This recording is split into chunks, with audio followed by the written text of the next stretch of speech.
వ్యభిచారిని మార్చేటువంటి ఏముందో చెప్పండి ఒకటి. నేను హంతకుడిని, నా హంతక లక్షణాల నుంచి బయట తీసుకొచ్చేటువంటి ఏదైనా ఒకటి ఉందని చెప్పండి. మీకు మాట చెప్తానమ్మా. సర్వమత సమ్మేళన సభలో మన వివేకానందుడు మాట్లాడిన మాట గురించి గొప్ప మాట్లాడుకుంటున్నాం. అది ఒకసారి జరిగింది కాదు, అది చాలాసార్లు జరిగింది సర్వమత సమ్మేళన సభలో. ఒక సర్వమత సమ్మేళన సభలో జోసెఫ్ కుక్ అనేటువంటి పాస్టర్ ఏం చేస్తాడు అంటే అన్ని మతాల రిప్రజెంటేటివ్స్ వస్తారు అక్కడికి వచ్చిన తర్వాత ఆయన అన్ని ఒక మతస్థులు వస్తాడు, వాళ్ళ మతం గొప్పదని చెప్తాడు, అలా వెళ్ళి కూర్చుంటారు. చివరిలో ఏంటంటే క్రిస్టియన్ పాస్టర్ వచ్చి నిలబడతాడు, ఈ క్రైస్తవ ప్రతినిధి నిలబడి ఒక కథ చెప్తాడు. ఎవరు షేక్స్పియర్ రాసినటువంటి కథ లేడీ మెక్బెత్, కథ పేరు లేడీ మెక్బెత్ అనేటువంటి కథ ఒకటి ఉంది, ప్లే రైట్ అది చెప్తాడు. దాంట్లో ఏంటంటే ఈ మెక్బెత్ భార్య ఏం చేస్తుందంటే రాజు గారికి విషం ఇచ్చి చంపుతుంది, అంటే స్లో పాయిజన్, రోజు విషం ఇచ్చి చంపుతారు అన్నమాట. ఇద్దరు కలిసి ప్లాన్ చంపుతారు. రాజుగారు చనిపోతారు. చనిపోయిన వెంటనే ఈ మెక్బెత్కి అంటే ఈ లేడీ మెక్బెత్కి చేతుల నిండా రక్తం అంటుకుంటుంది. అంటే గుర్తుగా ఆ పాపం ఇక్కడ చేతులు కట్టుకుందని గుర్తుగా ప్లే రైట్ డ్రామా అది. ఇలా రక్తం అంటుకుంటే ఈవిడ ట్యాప్ దగ్గరికి కడుకుంటుంది. ఇది పక్కన వాళ్ళు కనిపించదు. పక్కన వాళ్ళకి ఏంటి 10 చేతులు కడుగుతున్నావు అన్నట్టు కడుకుంటారు వీళ్ళు. ట్యాప్ దగ్గరికి కడుకుంటుంది, నదులు కడుకుంటుంది, ప్రతి చోట అంటే ఎక్కడ పాపం పోతే అక్కడ కడుకుంటూ ఉంటుంది.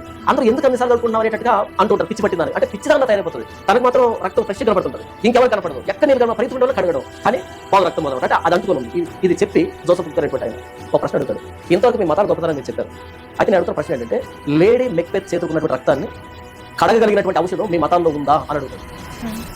అప్పుడు వాళ్ళ తలదిస్తాయని చెప్తాడు, ప్రభువైన యేసుక్రీస్తు రక్తం ప్రతి పాపం నుండి కడిగి మనల్ని పవిత్రులుగా చేయను అని మొదటి యోహాను పత్రిక 7:7 చెబుతాడు. యేసుక్రీస్తు రక్తం ప్రతి పాపం నుండి కడిగి మనల్ని పవిత్రులుగా చేయను అని. ఏ మతంలో కూడా పాపిని పరిశుద్ధపరిచేటువంటి మార్గం లేదు. నువ్వు పాపం చేయకుండా ఎలా ఉండాలి, పాపం చేయకుండా ఇలా ఉండాలి ఉంది. ఓకే, ట్రాఫిక్ రూల్స్ మనం ఎల్ఎల్ఆర్ అప్లై చేసినప్పుడు, ఆ లైసెన్స్ అప్లై చేసినప్పుడు ఎంత పుస్తకం ఇస్తాడు, ఈ సిగ్నల్ ఇలా, ఈ సిగ్నల్ ఇలా. ఓకే, అన్ని నేర్చుకున్నాం. యాక్సిడెంట్ అయింది, ఇప్పుడు ఎల్ఎల్ఆర్ కావాల్సింది, ఐసీయూ కావాలి, అర్జెంట్ డాక్టర్ అంబులెన్స్ కావాలి. అక్కడ వెళ్తే డాక్టర్ ఎందుకు పడ్డావని క్లాస్ చేయకూడదు, ఇమ్మేటో కుట్లు వేయాలి, ప్రాణాన్ని కాపాడాలి. అది ప్రభువైన యేసుక్రీస్తు రక్తం.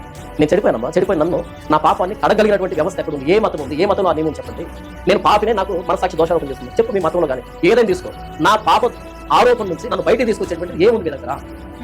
చెప్పు. భగవద్గీత లేదా? చెప్పు, ఏముంది చెప్పండి. రామాయణం లేదా? అదే ఏముంది? నా పాప దోషారోపణ నుంచి బయటికి తీసుకొచ్చి నాకు ధైర్యాన్ని ఇచ్చేటువంటి ఏమి చెప్పండి. మీకు బైబిల్లో ఏమిచ్చింది? పాపం ప్రభువైన యేసుక్రీస్తు రక్తం ప్రతి పాపం నుంచి కడిగి మనం పవిత్రులుగా చేయను. యేసు ప్రభు శిలువ దగ్గరికి వచ్చినప్పుడు ఆయన శిలువ మీద వేలాడుతున్నాడు కదా.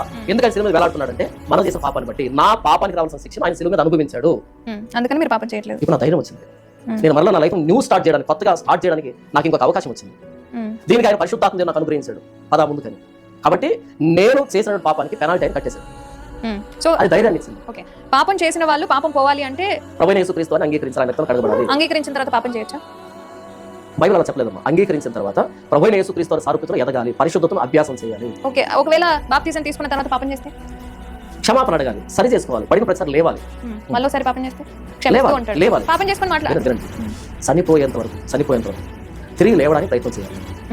నేను ముందే ఏం చెప్పాను అంటే యేసుని నమ్మడం అంటే బాప్తిసం కాదు, మారు మనసు పశ్చాత్తాపం ద్వారా పాప క్షమాపణ కోసం బాప్తిసం అని. ఇంత మారు మనసు అంటే ఏంటి? మారు మనసు పొంది బాప్తిసం తీసుకోవాలి కదా. మారు మనసు పొందితే మరలా పాపం చేయడానికి ఇబ్బంది పడుతుంది. పాపం చేసిన ప్రతిసారి పాపం పట్ల అసహ్యం పెరుగుతుంది. మీకు అర్థమే విధానం జరుగుతుంది. మీరు బిర్యానీ తిన్నారు, గబగబా తింటారు, ఇష్టంగా తింటారు కదా. బిర్యానీ తిన్నారు, అనుకోకుండా ఏదో తేడా అనిపించింది, వాంతి తీసుకున్నారు బిర్యానీ. ఓకే, బిర్యానీ వాంతి చేస్తున్నారు, అక్కడే ఉంది, కాసేపు కాకలేదు, మళ్ళీ బిర్యానీ తింటారు. ఎందుకు తిన్నారు? సేమ్ బిర్యానీ మీరే ఆర్డర్ పెట్టినారు. నేను వాంతింగ్ చేసుకున్నాను. ఎస్, వాంతి చేసుకోకముందు ఇష్టంగా తిన్నారు, వాంతి చేసుకున్న దాన్ని చూడడానికి కూడా ఇష్టపడరు కదా. దీన్ని మారు మనసు అంటారు. మారు మనసు, మరో మనసు. ఇంతవరకు నేను చేసిన దాన్ని అసహ్యించుకుంటూ ప్రభావ ఇలా నేను బ్రతికాను, నాకు ఈ బ్రతుకొద్దు, నన్ను క్షమించు అంటూ వేసుకో దగ్గరికి వచ్చాడు. మరలా అంతా పడడు. ఒకవేళ పడే పరిస్థితి వస్తే కనుక పడిన దానికి అంతకంతకు సిగ్గుపడతాడు, బాధపడతాడు. మళ్ళీ రెండోసారి పడడానికి ఇష్టపడ్డాడు. ఒకరు మళ్ళీ రెండోసారి పడ్డాడు అనుకో, ఇంకా రెండింతలు సిగ్గుపట్టు బాధపడ్డాం. ఒకరు నిటారుగా నిలబడతాడు, పడుకున్న ముందుకు వెళ్తాడు.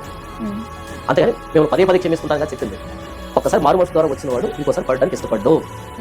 మీకు యాక్సిడెంట్ అయింది, కాలు విరిగింది, దేవుని దగ్గర మన కట్టుకుంది, ఆపరేషన్ అనేది కట్టుకుంది, ఇంకోసారి ర్యాష్ డ్రైవింగ్ చేయదు. ఎందుకని? ఒకసారి కాలు పోతే కట్టుకున్నా సరే ఎలా ఉంటుందో తెలుసు కాబట్టి 6 నెలల మంచం ఉన్నాం కదా. అంతేనా? ఇప్పుడు డాక్టర్ కట్టింది, ఇంకోసారి యాక్సిడెంట్ ఏమని కాదు, ఇక మీద జాగ్రత్తగా ఉండండి. అలాగే యేసు ప్రభు మనకు క్షమించింది దేనికంటే ఇక మీద పాపం చేయొద్దు. అదే మళ్ళీ నిదానికి వెళ్తున్న యాక్సిడెంట్ జరుగుతుందా జరిగే అవకాశం ఉంది, కానీ ఇంతకుముందు వెళ్ళిన స్పీడ్లో మనం వెళ్ళేదానికి ఇష్టపడము. అది యేసు నమ్ముకున్న తర్వాత పాపం చేయడానికి ఇబ్బంది పడతారు. ఒకవేళ చేస్తే అంతకు మీరు పోవాల్సి వస్తుంది. ఒకనొక రోజు నిటారుగా నిలబడి పరిశుద్ధతను అభ్యాసం చేసేటువంటి పరిస్థితి ఉంటుంది.